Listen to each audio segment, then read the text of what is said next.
Last night when I was doing Lyft and I was leaving to go home, when I got to like around the Woodbridge area, one of my friends who was driving Lyft called me to let me know that the plane and the helicopter had just crashed into each other by the Potomac River, by the airport. And I was shocked because I was like, how? Like, was the plane landing or taking off? He was like, he didn't know. He just saw like two things clashed together. I was like, wow. And I thought about coming back, but I was like, I got like an hour drive at home, so I was like, I'm not going to deal with the traffic for 2 hours. So when the rescue operations were here, like as you see it right now, it was similar to this. It wasn't like sworn with a lot of police or whatever.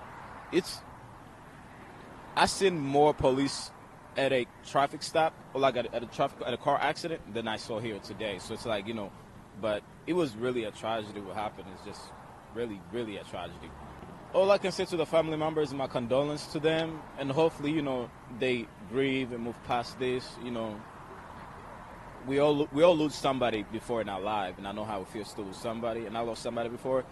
My condolence to them. I know this is one of the worst tragedies to ever happen in D.C. area or Arlington in general. So it's really sad to see that this happen. So I'm praying for the community. I have a family of 3 sons and my husband. We listen to a lot of live air traffic controllers and track flights all the time. And last night I was listening and heard everything happening. It was pretty devastating. We were going to come out last night, but it was a little late, so I decided to come today. We usually come at least once a month from Potomac and watch the flights land and track them and listen to the controllers. And I don't know, so it felt very personal because I listen constantly. And so we heard it happen, and immediately it was pretty heartbreaking because just hearing their voices, and you could tell they were it was frightening.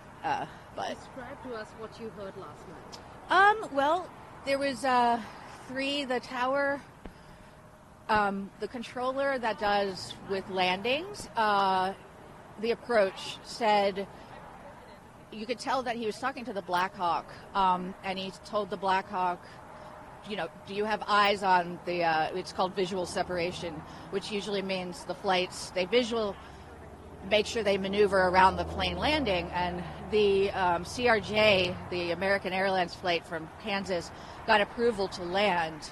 And it sounded like, and again, I'm not like an expert or anything, but it sounded like the Black Hawk had track on the wrong plane, possibly the one taking off at the same time and not the one landing, and hit the plane landing. Again, I don't know, but it sounded like it may have been a mistake on the behalf of the military training flight and not necessarily the controllers or American Airlines. So, and you could hear the voice of the controller. Not really, I think it was shock for a minute. And there was a woman controller that also was called it in as a hit. They usually don't break their emotions, and last night they did. And you could tell it was pretty serious immediately. And then my husband and I turned on the news, and we saw everything unfolding, and realized it was a lot bigger than it appeared to be initially. But so for me, it was all audio. I just was listening, and you could just tell. It was really sad.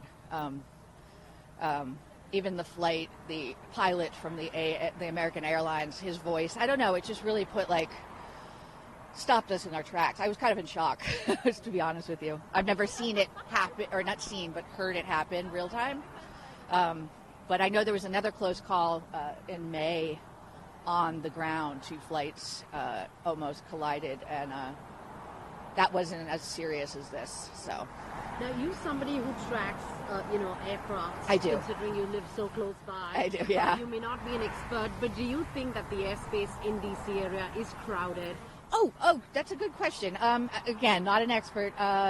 Dulles, no. BWI, no. DCA is a tricky airport. It seems, again, layman, I don't want anyone to think that I know it, but there's a lot of helicopter traffic. Probably like New York has a lot too, but this one is sometimes there's also military and they don't have a transponder. They don't show up because I live in Potomac, like I was saying, and the flights go overhead. And there's numerous times where we'll get we'll get like helicopters, planes that aren't trackable. They're not showing up on my app.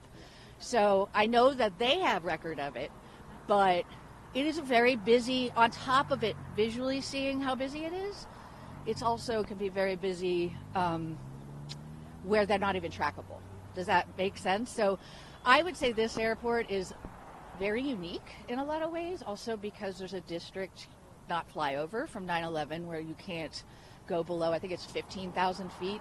So you have to go around the district. So it's a very specific landing, takeoff, often happens from the same runway. It's busy. It is a busy, and they can't add much more. So I have a feeling based on what happened last night, I was saying to somebody else over here that they're going to get stricter about like having the ability to go Gravelly Point. I feel like it's like it might not be around much longer. I don't know. I'm worried. I'm worried that they're going to become more and more strict about flights coming in and out, because 2 mistakes in 1 year, it's pretty scary. But yes, I would say this airport in particular is quite busy.